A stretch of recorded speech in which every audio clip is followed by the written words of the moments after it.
环球大战线深入世界最前线，全球各地的观众朋友，大家好，我是叶思密。今天节目一开始1周的开始，先请观众朋友邀请你们来留言区写下这边思密你在哪一个城市收看，我会跟大家来亲自做回复，并且呢告诉我们你在哪一个城市之外写下热推。那么看到热推键，请按下热推键。今天的大主题我们会来关心的是川普这一次他说要奉上的3000亿美元的重建金，难道是对伊朗认输了吗？美军撤出伊朗，解除封锁，而且他说不干政，有可能吗？川普所谓的伟大协议，难道变成了投降书？今天就这些议题，我们会一起来做关心。先欢迎我们的在场来宾，首先欢迎国际情势专家赖岳谦老师。主持人好，观众朋友大家好。前国安会副秘书长杨永明老师。思密好，各位朋友好。前海军舰长吕礼士舰长。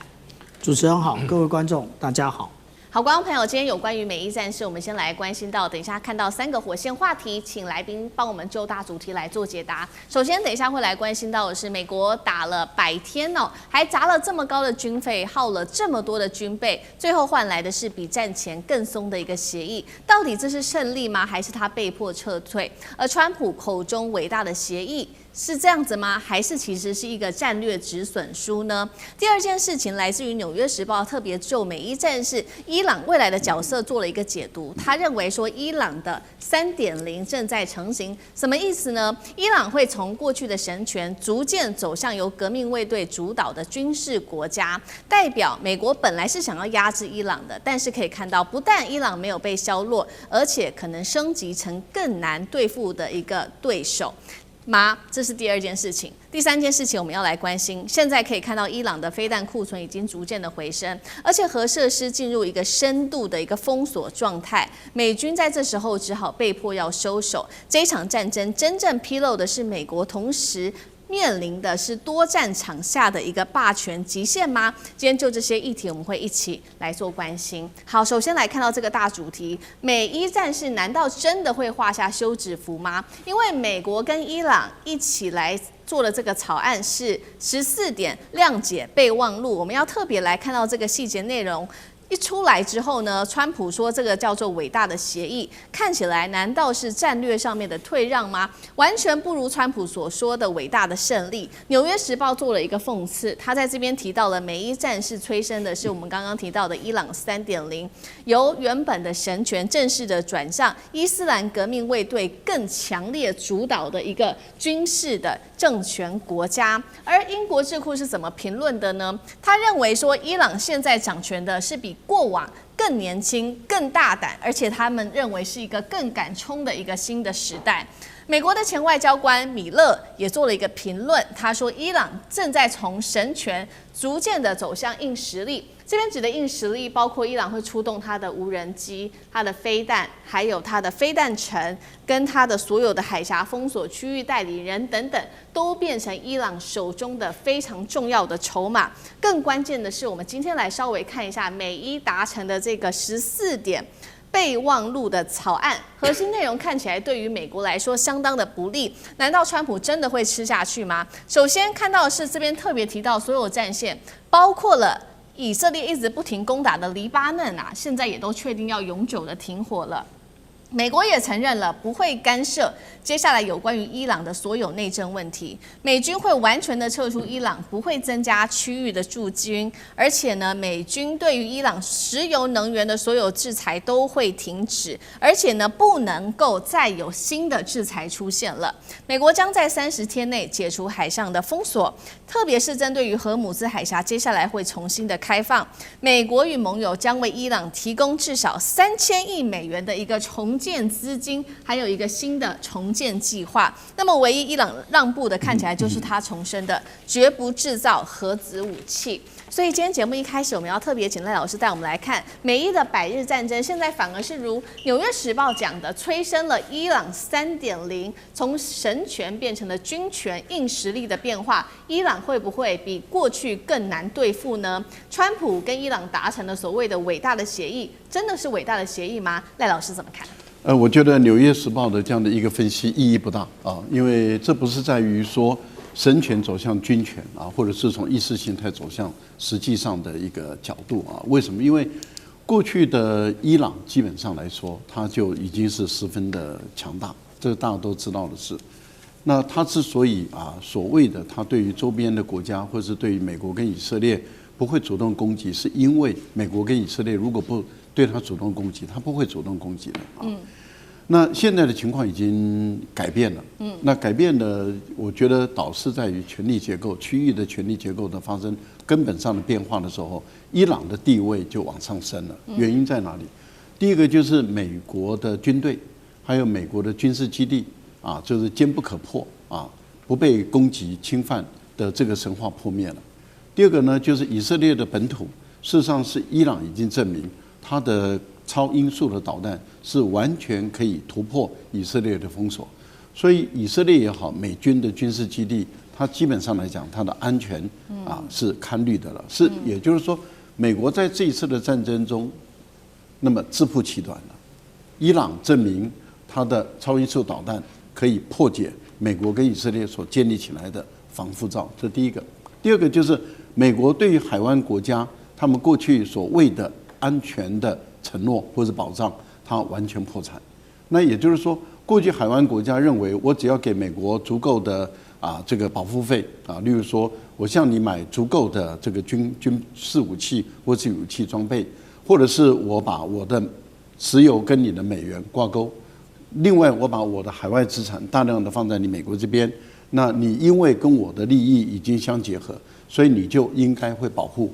我的利益，也就是保护你的利益。但是这个很明显的也已经破产了。所以美国跟他们的信任机制也已经受到很深的冲击。在这样的一个权力结构产生变化的情境下，伊朗证明，即使它有1万多个被美国的导弹攻击，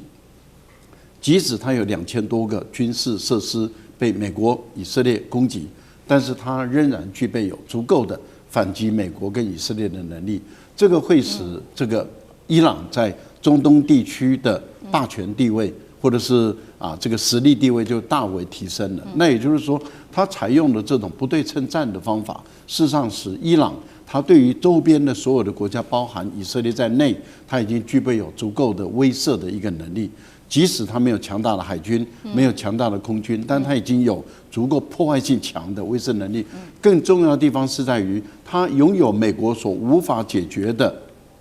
封锁赫尔木兹海峡的能力。那这一点在伊朗来讲，在这一次的战争中都展现出它有这样的一个力量。有这样的一个力量，你看结构已经改变了。那因此我才会觉得说，《纽约时报》他们的分析，他们说意义不大了。为什么？因为现在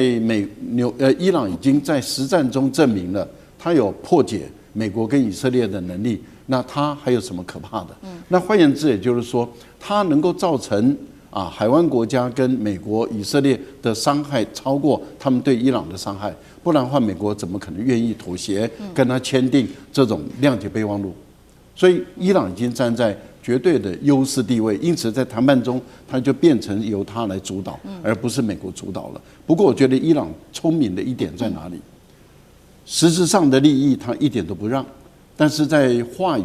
就是语言的表述这个部分，它可以采用模糊的一个方式。那也就是说，各自宣布胜利。那这个把事情就解决了。好，那这样子这个协议签下来，看起来对于美国来说这么的不利，等于是川普认输了吗？尤其呢，现在外界在看说，你看这个条件怎么比开战之前还要更糟糕？那杨老师又怎么解读呢？我觉得这就是一个失败的协议啊。很清楚啊，因为你战争打败了嘛，然后呢，伊朗控制了赫姆兹海峡，使得国际能源、美国经济、通膨、油价。那接下来，川普的选举都碰到困难，所以拖了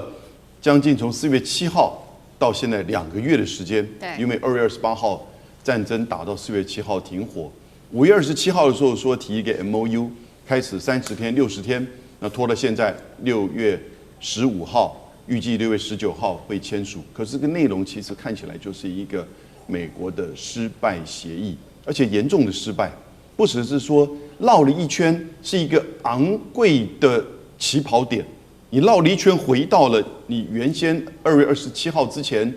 本来2015年美国跟伊朗跟各国所签的伊朗核子协议，也不就是这个东西吗？伊朗不发展核武，伊朗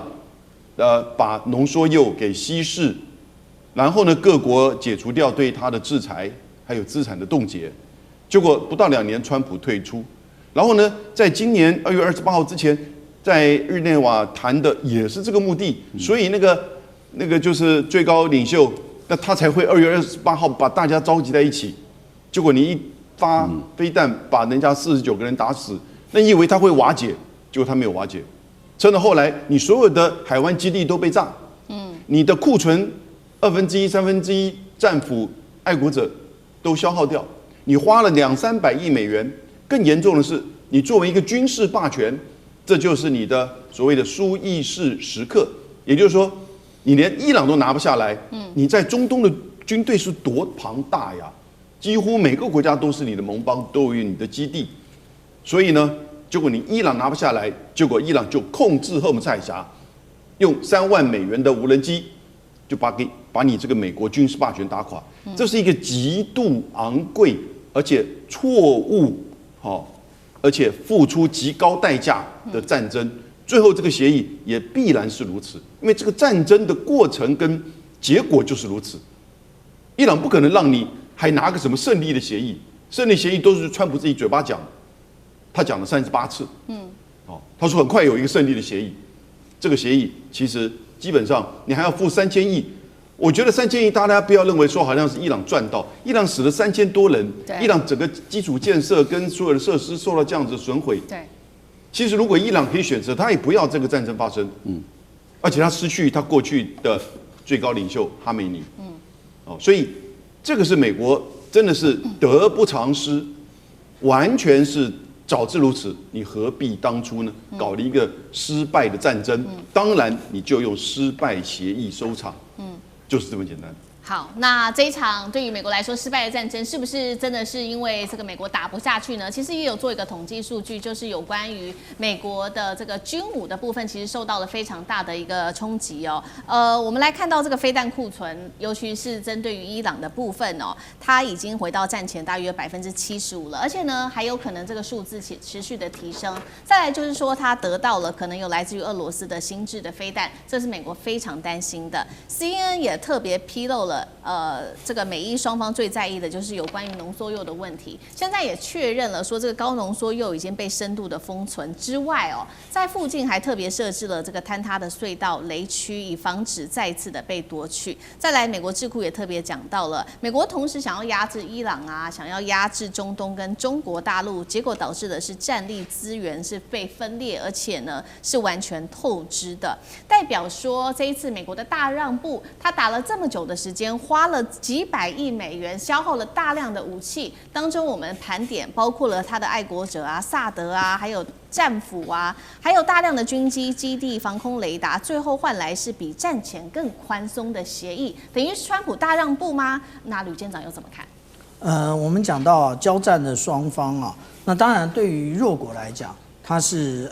被迫走向战争，但是对于强国来讲，他一定是想要得到哪些利益？可是我们这一次所看到的，如果我们就是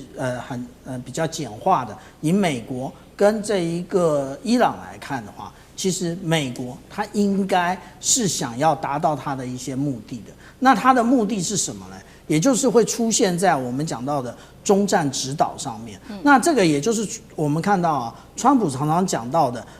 这个是他在这个5月29号的时候，他贴在社群媒体上的，也就是伊朗必须要承认他不会拥有核武或核弹。第二个，也就是对于霍姆斯海峡的部分，也就是其实这2个原因，其实真正的是对于川普来讲，他想要达到的中战指导。可是目前看来，这2样都达不到。为什么？因为美国的军力实在来讲，他没有准备好，他没有准备好去应对这一个善守者藏于9地之下的伊朗。所以我们看到他对于这些飞弹的这个消耗，而且这消耗已经它要恢复不是以月计，而是以年计。那我们来看啊，刚刚主持人特别讲到的有关于标准3型呢，它需要64个月，也就是5年才会恢复。那如果是我们看到以战斧来讲的话，它需要47个月，也就是48个月，对不起，也就是需要4年它才能恢复。那对于飞弹的消耗之外，那我们来看到有关于这个无论是核设施也好，或者是这个浓缩铀也好，其实伊朗在上演的是什么？伊朗在上演的好像就是杯球的这种魔术一样。所谓的杯球魔术，就是杯子里面藏个球，然后换来换去，换来换去，根本不是猜不到它到底在哪里。那一个杯球它到底是在玩什么？也就是我们看到，这可能可以储存这些浓缩铀的，一直来讲是有这3个地方。如果对于这一个伊朗来讲，除了福尔多、纳塔兹，那另外就是伊斯法罕。但是我们在去年6月所看到的这一个5月之锤的时候，其实伊斯法罕受到的攻击是比较小的。那福尔多跟纳塔兹其实当时都受到非常严重的打击。现在大家就是怀疑啊，是这个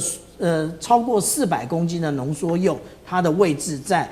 伊斯法罕。为什么？因为伊斯法罕它的地理位置之外，另外也就是它的行为举措很奇怪，就是我们刚刚讲的杯球游戏这一个位置啊，那也就是我们看到它的一个地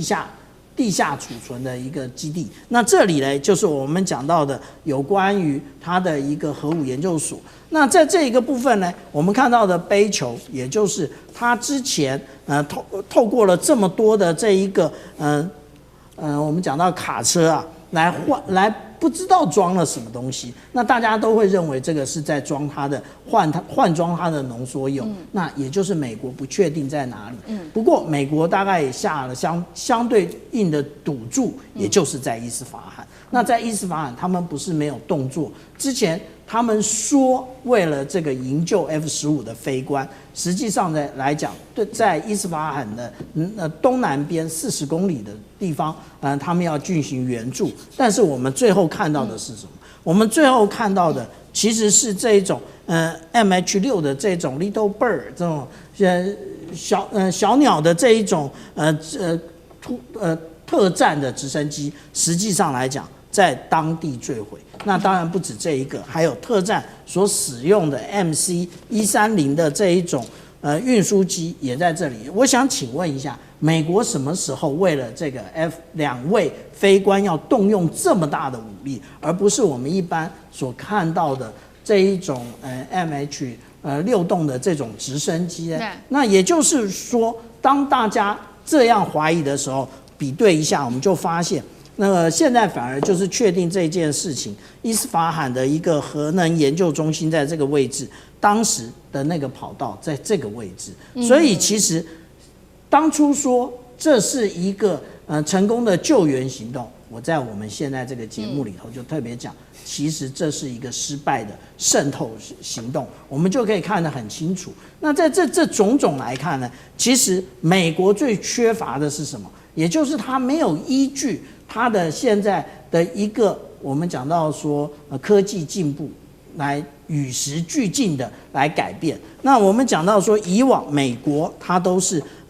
我们看到第一次抵消使用的是核武，第二次抵消也就是精确导引炸弹，这是1990年波湾战争我们看到的。那第3次这一个抵消呢，我们看到的它要使用大数据啊，它要使用这3D 列印这些等等，其实都没有办法改变整个战争形态的一个状况。所以我们现在看到这一个有关于美军或者是川普在伊朗其实是输得一干二净，也就是刚刚杨老师所讲到的，苏伊士时刻已经到来。好，谢谢舰长。那我们休息一下，马上回来。地缘政治、美中之争、战略价值、强权崛起、小国生存，现在与未来洞悉事件走向，掌握世界脉动，全球观点尽在环球大战线。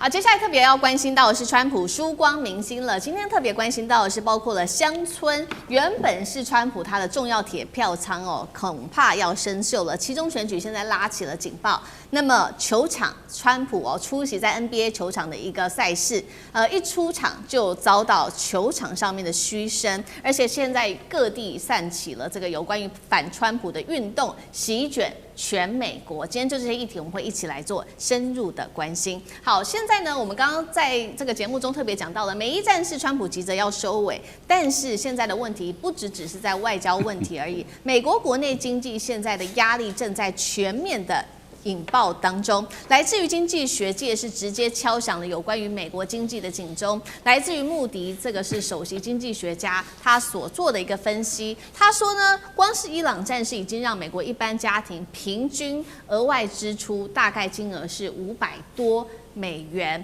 这当中包括了在汽油的价格、柴油的价格跟航空燃料价格都因此暴涨。KPMG 这边也特别做了一个分析，他说通膨在美国现在问题非常的严重，根本就是一种累退税，尤其是特别影响到的就是中低收入的家庭，有关于食品的价格啊，还有关于房租啊。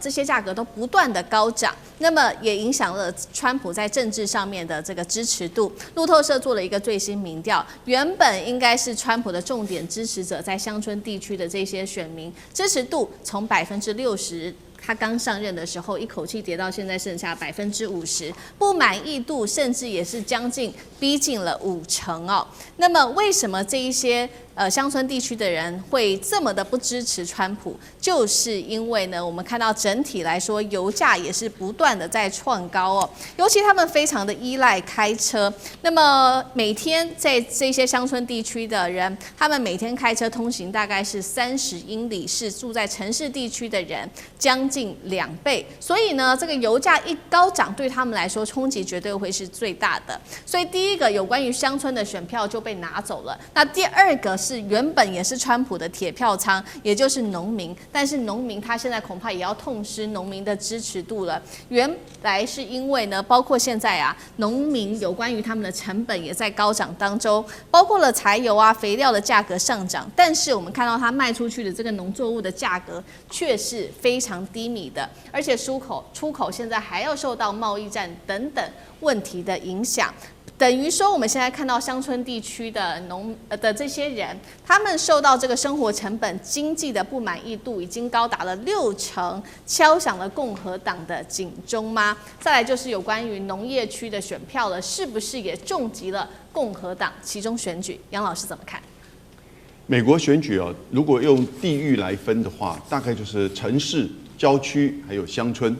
哦，你当然可以说南部、北部或者是东岸、西岸，但如果就每个州来分的话呢，就是城市、郊区还有乡村。城市大概都是民主党的铁票仓，郊区就看什么地方，北方还是南方，通常大概郊区是一半一半，在共和党跟民主党。那乡村地区呢，尤其是中西部的乡村地区，大概都是共和党的票，因为白人的保守以及这个宗教信仰比较虔诚的人，大部分都在乡村地区。乡村地区不一定都是做农的哈，务农的，有的时候他必须要开车通勤。那你刚刚提到就是说每天开车30英里大概是48公里，这是有可能的。我那个时候去美国的时候，我买一台车子很便宜，为什么？因为它里程数很高，但是呢只有3年，那价钱就很低。可是呢状况很好。那可是，在城市地区的人，他开车大概是平均每天17英里。所以你看，如果现在这个油价高涨，在2月27号的时候，美国的油价平均是2.98美元一加仑，现在已经是4.2美元一加仑。那有一些州更贵。所以你当然你就这些通勤高的人，然后呢，再加上就是他如果是务农的话，农产品卖不出去。那现在还有一个，但这里面没提到的，因为很多化学肥料是来自于中东海湾地区，所以化肥缺乏，那这个使得现在秋季的这个春季播种呢又碰到问题。那这个讲到这个化肥，还可以说菲律宾那个时候开战的时候也是缺乏化肥啊，中国大陆提供了17万吨的化肥给菲律宾，结果菲律宾那个国防部长还说，这个是充满了包装的欺骗。然后呢，他就被制裁。所以现在整个乡村地区的美国人，你知道那个时候川普选举的时候，大概在这些中西部哦，他拿到70%的选票，民主党只有3成，差了4成。然后呢，他刚开始就任的时候呢，差不多100天，他的支持度是60在这里，现在掉到50。可是就是不支持度呢，也将近是48%。可是对经济议题的满意度呢，却只有31%，而不满意度呢，已经来到了61%。所以就是油价、农业，还有呢，看到川普所有的这些投资资金都放在一些大的企业跟他的金主身上，而没有用在就是美国乡村地区感受得到的这些农业的设施。那我中间再讲一个例子哈，也就是去年川普急转弯的，大概是在9月吧，他就禁掉大疆无人机，结果呢，他还发现到3个月之后他就转弯，就开放，因为大疆无人机不只是美国所有的执法单位跟地方政府70%到80%都在用，更重要的是所有的农业乡村地区的这些都是用大疆无人机在做农药的喷洒，还有整个农作物的观察，那而且这些都还用 AI 的模式去观察它农作物的这个生长的情况，然后呢配合的这些农药的喷洒，那都是有大型的企业跟个人在这里面，而这些农场主们也依靠，所以他才3个月为什么会急转弯？因为他发觉到他的铁票支持者在强力反弹了。对，这个就是证明他的整个这个乡村支持者现在已经开始大幅的缩水。那我现在很担心，他到年底的选举期中选举是不是这一块会失去很大的支持？好，我们刚刚看到的是川普的主要的铁票支持者这个支持率在大幅的滑落。那刚刚讲的是有关于这个农村地区跟农民对他乡村地区跟农民对他的支持度。那另外一大块呢的支持度，对于川普原本是很支持度的，但是在大幅降低的就是原本挺他的年轻的男性支持率。所以呢，川普现在就说好，没关系，那我也要救我的年轻的男性支持率。那正逢呢，川普他要80岁生日了，所以大家记得吗？他当时不是说了吗？他要办这一场 UFC 格斗大赛，目的是什么呢？因为他觉得说这场格斗大赛代表的是一种硬汉的形象，一种对抗的形象，就可以正好是符合这一群年轻男性所需要的，也就是 UFC 的核心观众。他觉得这样子可以救他的选票。那没有想到这个计划一出来呢，美国做了一个民调，认为不应该在这个时候举办 UFC 的这个人呢，高达了46%都是反对的，只有16%民众赞成举办这一场格斗赛。这位来自于康奈尔大学的教授方丹，他就形容说，川普啊，你就像当时古罗马时期的面包与马戏，也就是说，统治者呢，你现在面对社会如此的动荡，那么你为了要转移焦点，就举办这种很血腥的活动来转移现在人民真正的痛苦，而你不去解决。那吕舰长怎么看？刚刚主持人已经特别讲到有关于川普的看法，那但是围绕着川普旁边的这些人也是支持川普这么做的啊。那这些人当然就包含了我们现在讲到的这一个那个格斗赛终极格斗赛的执行长，他是怎么讲的？他说美国是一个战斗之国，真的吗？我们之前讲的战斗民族一直说俄罗斯啊，什么时候变成美国了？第一个，它扭曲大家的认知；第二个，也就是更扯的是，实际上能够进去看的，除了这个川普常常支持的这些军人之外，另外的也就是一些政要啊，一些游说团体啊，或者是我们讲到的非常多的商界领袖，所以这一场格斗赛所流露出来的，其实并不是什么战斗之国，而是浓浓的铜臭味。那这一个，也就是激起了这么多评论者的一个那个反对意见了。那而且在这一个我们看到白宫前面的这个草皮，那这个草皮呢，平常以前都是这个复活节滚彩带，或者是我们看到这一个国外的元首到访的时候，记者会的这个地方，现在撑起了这个所谓的巨爪，也就是直接要在下面进行格斗赛了。那但是呢，没有办法反映在这个川普他的一个支持度上。我们看到啊，如果是以这个6月7号这一个《经济学人》最后的一次访问的话，我们就会看到他根本就已经是他的第2任期的最低啊，也就是他的这个支持度降低了25%，然后比上一周降低了0.8%。所以我们这样讲啊，其实政治人物想要操弄这些事情，想要对于特定的这一个族群呢，那有所这个投票倾向有所改变，但是通常都事与愿违。为什么？因为真正支持你的人，那反而是我们看到中西部的这一些农民，而不是这一些很有钱的这一些游说团体或者是政要。好，那另外一方面，我们也看到说，原本的这个铁票仓现在票源失去之外呢，我们看到这个反川的示威现在也在全美在快速的蔓延当中。那有几个例子，包括了这个华盛顿的甘乃迪表演艺术中心，我们看画面啊，本来上面这个招牌是有写川普的名字，现在法院正式命令拆除吧。川普姓名外墙立刻拆除，结果呢，在拆除的过程当中，引发了民众呢来现场围观，这个象征意义很强。那第二件事情就是川普去看 NBA 了，那他一出现在大荧幕，竟然是全场出现了一个嘘声哦。那第三件事情还有华盛顿的国家广场草地上出现了8647反川普政治符号。各式的反川行动正式蔓延，民众忍耐到极点吗？赖老师怎么看？我觉得已经到了临界点啊，因为我们都知道，川普在他任内啊，甚至在选举期间都遭遇过几次的这个失败的一个暗杀行动啊。这个对于川普来说，对美国的政治的发展来说，都不是一件好事情。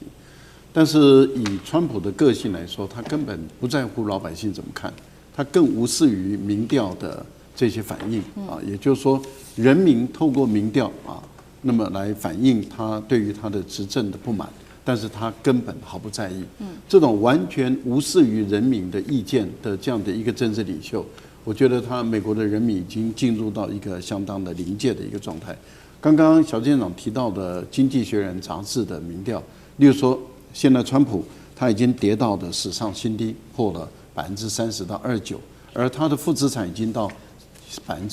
这个负34点多，这代表什么呢？代表就是说中间选民没有意见的越来越少了，现在已经是越来越多人表态了，连他的铁票区支持度也不过就50%而已，而反对者已经直接告诉你说，我就是反对他的，已经到48%，那也就是说我没有意见的只有2%，那等于是几乎不存在了。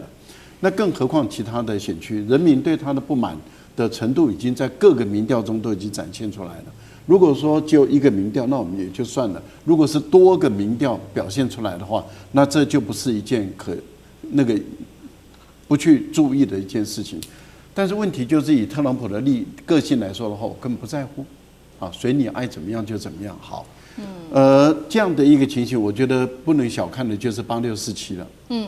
为什么？因为国家广场的8647，它是一大片草地。你在这一大片草地里面，你要把8647压上去，也就是把那个草地上的草，把它做一些变色，就是一些毁损。那你本身必须要在大庭广众之下，大家可能都可以看得到的情况下，你要去冒极大的司法的风险。也就是说，你如何把那个8647压上去而不被发现，或者是说被发现如何不去注意到你？而等到这8647的文字浮现上来的时候，你想想看，它造成的这种震撼性有多大 ？FBI 要介入调查，美国的特勤局要介入调查，因为它释放出来的讯号，那就是非常明白了。对。而这个对于这个他们所维护的一个总统的安全来说，已经直接构成挑战。对。这个就是代表司法上已经走到，也就是说，甘冒司法官司的风险，都要表达他的不满的情绪，这已经是一个非常明确的象征性的讯号。我倒认为不能够再掉以轻心，特朗普总统至少应该要看看民调，不要再说我不在乎了，反映一下老百姓的意见，可能可以缓解一下这些让一些不满的人铤而走险的这种风险。我觉得这是一个政治领袖应该做的事。好，谢谢赖老师。那我们休息一下，马上回来。地缘政治、美中之争、战略价值、强权崛起、小国生存，现在与未来洞悉事件走向，掌握世界脉动，全球观点尽在环球大战线。好，来看到中国大陆对日本的最新制裁，就是中国一刀断了日本的乌哦。包括呢，最新消息是日本的关东电话，还有它的中央硝子企业都确定永久停产了，也代表全球25%的6氟化污会瞬间归零。对于日本，欢迎观众朋友来这边做留言，跟我们做互动。如果您认为大陆进了日本的污，可以对日本的半导体啊，或者是有关于稀土的方面，在它的军工跟科技可以一命呜呼来切断日本的发展的话，留言写1。如果您认为这个影响力现在还要再持续观察，可以留言写2。我们要来看到中国大陆近期加强对日本的这个管制措施哦，尤其就是针对于半导体的相关原料钨了。好，这2家企业是最新消息，2家大陆的化学材料厂关东电化、中央硝子已经正式的通知了，包括台积电、三星、SK 海力士说呢，就在这个月的30号是他们的最后出货日了，而7月1号开始，这2家企业就会永久的确定会停产了。那主要的原因就是因为没有钨了，2家企业合计呢占全球的钨高达了25%的一个这么高的一个量哦，所以呢，如果说它确定断供的话，下半年的缺口至少会确认达到了2000吨。这么高的一个数字，那没有了6氟化钨，接下来的影响又是什么呢？包括了说没有办法生产这种7奈米以下的先进制程，还有呢 HBM 的产线也会停摆，最后是 AI 的晶片供应链也会面临全面断裂的一个可能性的风险。特别要来持续关心到的是，刚刚是半导体产业的冲击，接下来我们来看到对于科技产业有哪一些冲击，包括了制造业的冲击又有哪一些？住友电工它用于汽车跟飞机的加工的钨呢，价格已经狂飙了60%。另外一家企业是三菱材料，它的硬材料的价格也暴涨，是原来的3倍。如果我们做一个整体上面的统计，光是2月到4月，中国对日本包括了碳化钨、钨粉的出口已经连3个月都是挂零了，等于是完全的都断供给日本。而日本超过80%的钨制品其实仰赖中国大陆的，更不要说这种高纯度的材料的钨哦，是90%完全的依赖中国大陆的。所以中国大陆一断钨，刚刚讲到特别对于2家企业的冲击，还有对日本的冲击可能会有多大，包括了刚刚我们提到的关东电化、中央硝子等等，对于日本半导体产业恐怕出现危机吗？戴老师怎么看？当然是出现了危机，其实也会影响到韩国，也会影响到台湾啊。这个当然对美国的影响是更大的啊，因为美国是最上面的上游嘛啊。当然美国主要是设计，但是问题就在于美国的晶片一旦缺少了这些日本的这些原材料的供应，事实上它的晶片的发展也会出问题。日本是全世界风险意识最高的国家之一啊，整个国家，例如说。他们知道他们的国家本身在石油、天然气，他们是比较不够的，他们的储存量就比一般的国家高。那他们在稀土这个部分啊，他们也知道他们本身的能力比较少，所以他们对于储存量也比一般的企业高很多。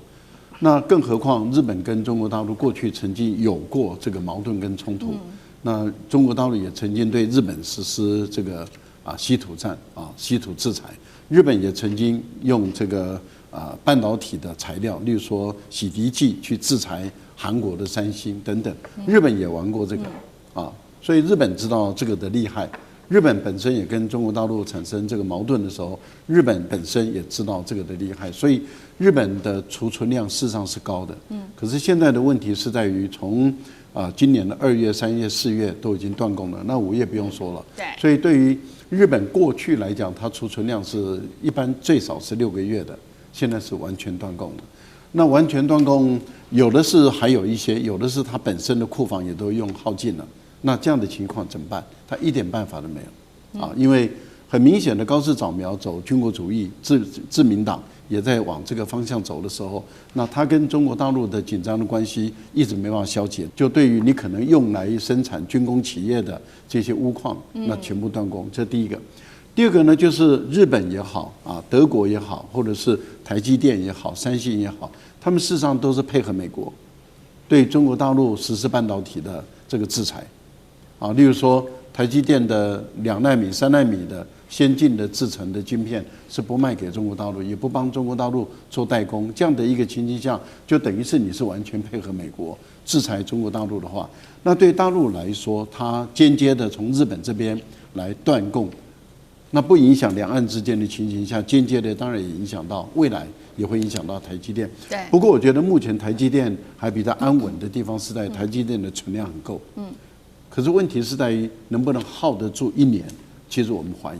目前你看台积电的股价影响也不大，台积电对这方面也没有表达它的焦虑跟紧张，主要是因为它储存量很高。可是问题是1年、2年、3年之后，你除非美国能够在很短的时间内跟日本，也就是 G7 解决全世界的钨矿的这个问题。不过我看要在1、2年内要解决，恐怕不是一件容易的事。那未来很有可能就会冲击到台积电跟三星了。那只是我在强调，现在台积电还老神在在，是因为他觉得他储存量是够的。好，所以我们看到这一次这个中国大陆针对于日本的制裁，先是钨嘛，那这个是第一招，已经影响到了这个半导体产业。那接下来恐怕怕这个随着时间增加，对于更多的半导体产业的企业都会因此受到更大的影响。那另外一方面，大陆还卡关的不只是钨哦，还有另外就是来看到是重稀土，包括了镝跟锗，那影响的当然就是日本的它一直要发展的电动车产业跟它的高端马达。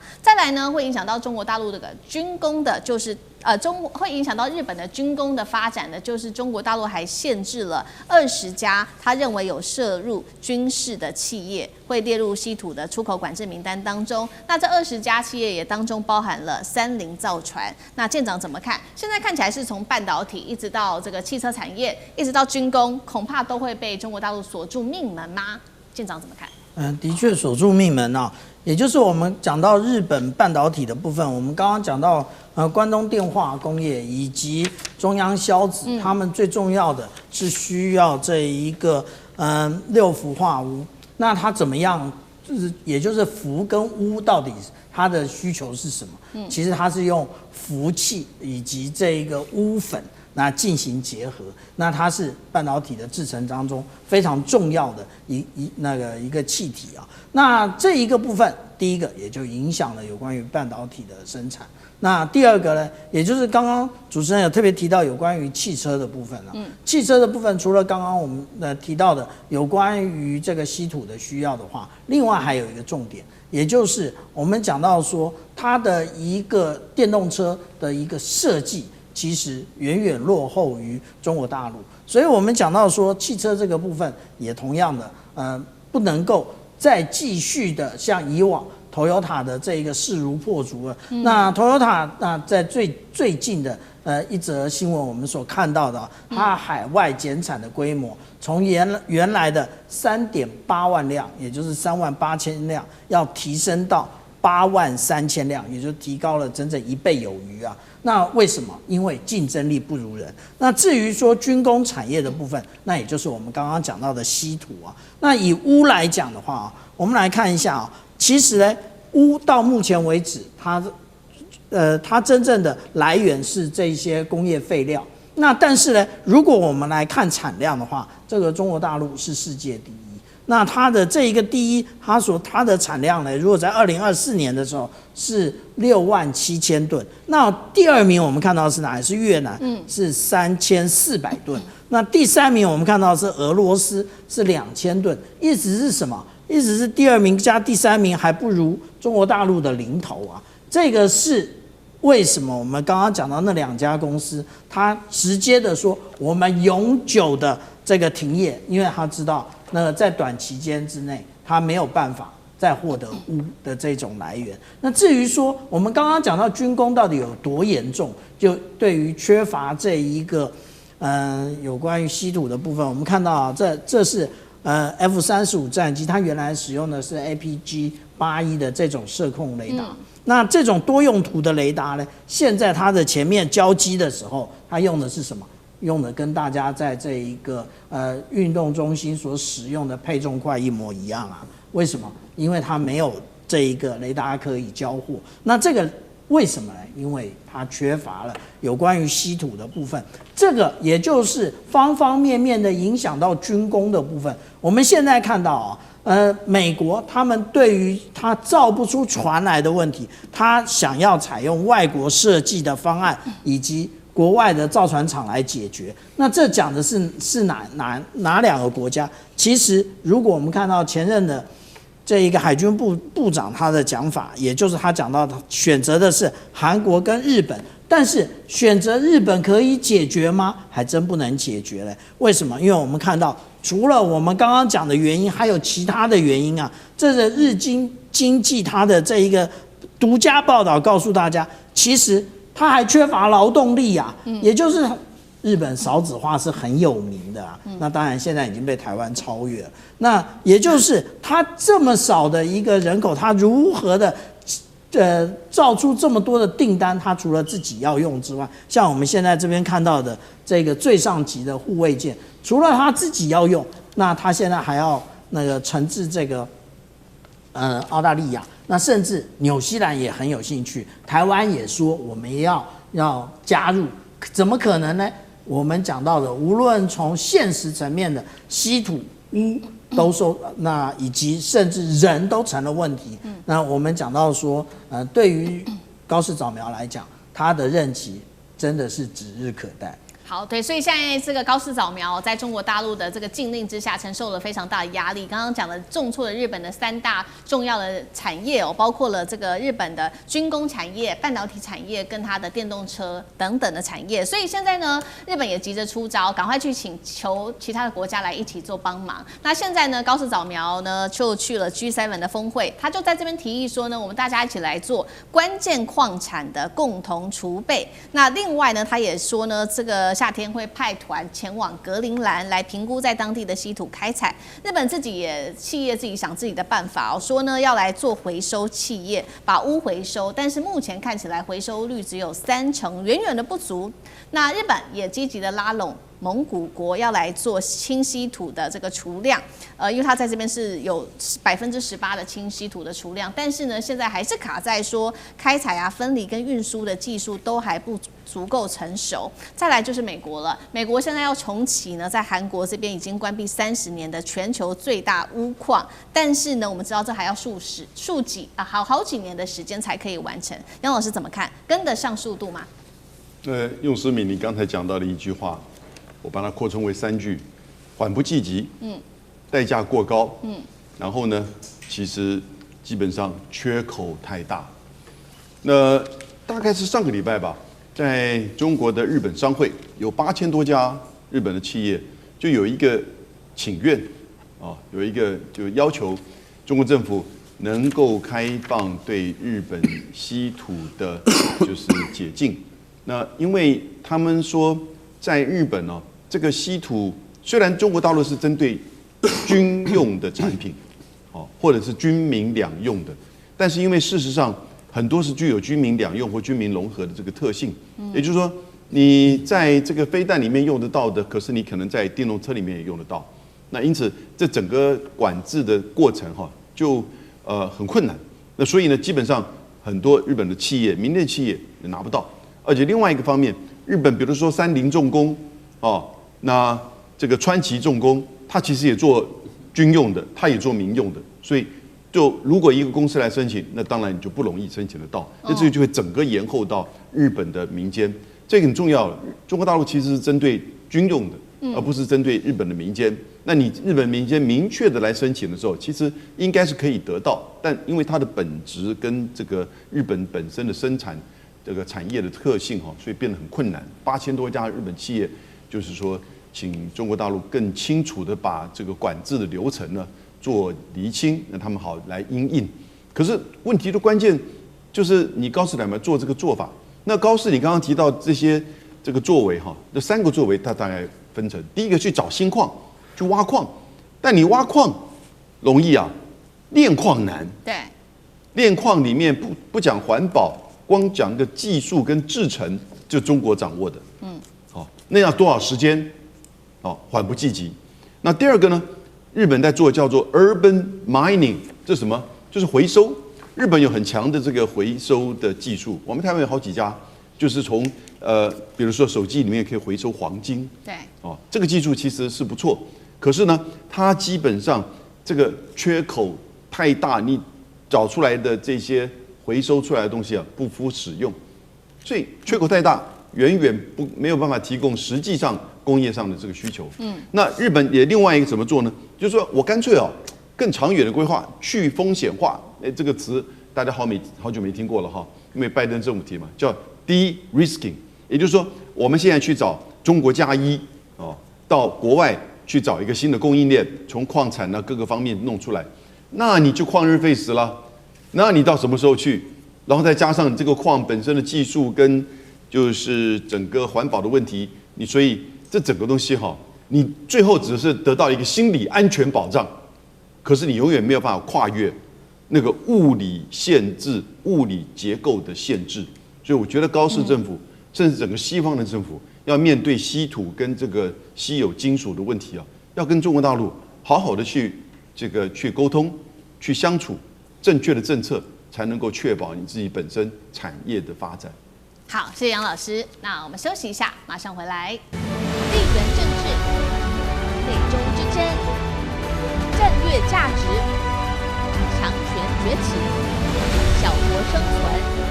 现在与未来洞悉事件走向，掌握世界脉动，全球观点尽在环球大战线。中国大陆的钻石晶片横空出世，我们今天带观众朋友来看到这个新的发展尤其呢，先前我们讲到了涛定律，但是有这个散热的问题要解决，现在等于补上了最后一块的拼图那北京这个时候掌控了95%的 AI， 终极这个瓶颈散热革命，我们今天要来看到正式的爆发。好，过去大家都在拼说我们要做这个 AI 晶片，但是呢，大家说这个晶片要做越来越小。面对到的问题就是算力越强，但是散热问题一直都迟迟无法被解决。那么研究也特别指到了说呢，这个半导体的元件服役温度每上升18度其实它的失效率会提高2到3倍。这个问题一直都没有办法被解决。尤其我们看到辉达，它现在要发展它的 Vera Rubin 的这个架构晶片。而且它的这个功耗的消耗其实是非常大的。如果说这个 Vera Rubin 跟这个 GB300做比较的话，其实呢功耗消耗是超过64%的。所以呢，要解决这个散热的问题，现在一个全新的科技就是我们今天要讨论的，辉达来全面导入这个金刚石，我们今天俗称的就是钻石的这个铜复合散热材料，加上45度的温水直液冷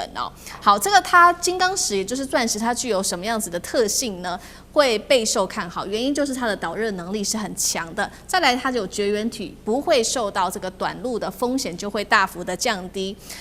但是现在也有一个问题，说大部分的这个技术，包括全球95%的工业级人造钻石产能，其实呢，大部分还有这种高端产能，都是掌握在中国大陆手里的。难怪黄仁勋急着现在要跟中国大陆的方面来一起做合作，包括大陆自己的，他这一家是郑州的超算中心呢，他也在使用了。那他这边也特别提到了数据有显示说，晶片的传热能力可以大幅提升80%，晶片的性能也可以提升10%。重点是温度了，温度还因此下降了5度。那么现在中国大陆在力拼的也是华为在力拼的涛定律，它不是一层一层的把它的这个逻辑的折叠晶片给它叠上去，包括了3D 的折叠，但是他们一直都想要解决就是散热的问题。现在看起来呢，这个钻石散热的技术就有办法补足了他们的最后一块拼图了。大陆有没有可能拿这个来当做它未来的超车路径？赖老师怎么看？当然可以因为其实在2025年的时候欧洲、美国、日本其实这些原本在人工钻石这个部分他们是处于技术领先的国家，他们就已经发现了中国大陆是后来居上的。它过去的优势是规模优势，但是它现在已经到技术优势了。所以从去年开始，欧美日等这些国家就跟中国大陆在 PK 了，因为谁要作为标准的定义权，谁就是掌有绝对的优势。我再强调是去年发现的，结果1年过后呢，欧美日全倒，中国大陆全杀啊。这也就是为什么到今天为止会引起大家高度的关注，就是因为经过1年以后，中国大陆再往上走一台阶，而欧美日的进步的速度实在是太慢了。那进步的速度慢，现在大陆掌控了95%了，过去没有到95%，过去能50%就不错了啊。结果很快的啊，欧美日由于一盘散沙，这第一个。第二个，每一个国家投下的资源又不稳定，而中国大陆是有计划的啊，朝这个方向走。不要忘了，人工钻石它有2个特点，第一个就是它耐高温，耐高温这个中国大陆在钨矿的技术这个部分，因为我们知道钨就是耐高温、极高温的，对，所以大陆这个部分的技术有绝对的优势。第二个就是它硬度很高。那既然是耐高温、硬度又高，中国大陆在这个部分占有优势的话，它的技术都是属于国家储存的一个技术，在移转的过程里面，荷兰在这个部分就是河南了啊，不是荷兰，河南在这个部分就占有核心的地位跟立场。好，是，它是下一代的晶片，下一代的量子，不管是军事用途、量子用途，或者是下一代的晶片，当然都要用到这个金刚石，就是人工钻石。你想对黄仁勋来讲，他的晶片要走入下一代，他不跟中国合作可以吗？可是我觉得黄仁勋会面对很大的难题。第一个就是，如果你最先进的晶片卖不进去中国，中国买不到你的晶片，或者是不需要你的晶片，那中国培养自己的下一代的晶片，它怎么可能会去满足你，或是提供给你？所以部分合作，部分不合作，让你呈现出不稳定的状态的时候，你的下一代的晶片你就不能够拿到稳定的材料。那这样的话，对于这个黄仁勋的英伟达来说，或者辉达来说的话，那它的未来的发展，中国大陆会后来赶上哦。那也就是黄仁勋目前的优势的领先地位，很有可能就因为卡在人工钻石这个部分，它地位不保，也可能是说不定的。好，所以一方面是美方哦，包括了这个辉达，它也寻求跟大陆的合作，希望能够拿到这个人工钻石的技术。那其实我们看到华为自己也是要刚好补足这一块，因为涛定律嘛，他们也是要处理有关于这个散热的问题，有办法被解决吗？那杨老师又怎么看？华为的就是这个副总裁哈何庭波女士，在发表涛定律的时候，她说，这个涛定律有没有什么困难？她讲的第一个就是散热问题，但是事实上，他们当然已经面对知道，而这个金刚石，也就是人工钻石哦，其实就是帮忙在做整个这个所谓价叠的这种3D 折叠这个价叠的时候呢，它的散热能够更有效。那因此，你就刚刚提到钨的熔点是3500度左右，那人工钻石其实也非常高，那它能够在这个里面去增加比过去所使用的这个材料要更好的散热。是，不过这里面就让我们感受到，在现代的这整个工业科技啊、先进科技的发展当中啊，除了技术之外啊，你发觉到中国大陆越来越在材料的层面哈，就几乎是形成一种绝对垄断的地位。我们讲稀土讲了好久了，17种金属，现在又讲到稀有金属，去年是讲加根锗，今年讲到钨，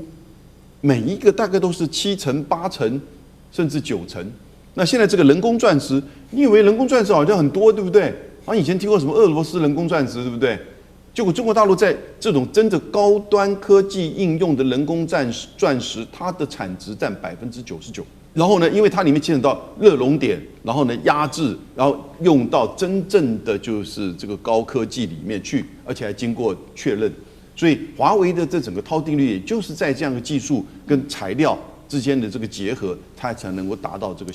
个应用跟这个效能。所以我觉得这里面不只有说它有这个就是原料 ，no， 人家把原料跟技术结合之后，走出一条新的路。它已经不是弯道超车，它基本上是换道超车了。好，中国大陆走自己的另外一条路，那我们也来相比一下，有关于未来中美在 AI 竞赛的这个赛道上，谁有可能比较领先呢？来看到最新的数字，中国的 AI 晶片5月份，它的出口来到了年增幅111%，创2013年最大的增速，包括它的半导体跟它的计算机的产品贡献了出口达到了将近是一半。阿里云的创办人王坚说：“过去呢，大陆啊看到的是游泳池，美国看到大海。他认为呢，现在双方中美啊都是看到一模一样的海。那舰长怎么看？”其实我们讲到说中国大陆的这个5月晶片的这个出口暴增，那其实这个出口暴增真正展现的是什么？也就是价格的下跌。中国大陆最厉害的，也就是当它开始进入到这个量产的时候，它的价格就会逐渐的下跌，而不是维持恒定不动的。那当它下跌的时候，与它同时竞争这一个产业的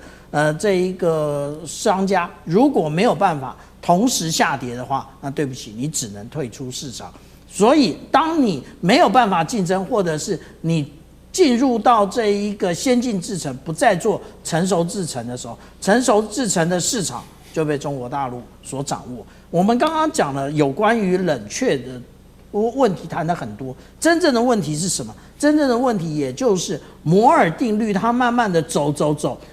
到这个物理的极限了。所以华为它另辟蹊径，它进入了这个涛定律。涛定律有2个重点，一个是几何缩微，一个是时间缩微。几何缩微怎么达到的？也就是以前我们看到的这个摩尔定律，也就是把这一个晶片越做越小，可以容纳越来越多的这一个电晶体。可是现在我们看到华为的，它其实它没有这样做，但是它加叠起来，但是这里面产生的是如何带走呢？这不是没有办法解决。我们刚刚讲到的，其实那个金刚石是一种，那但是呢，我们要想到另外一件事情，这一个设计代表的是什么？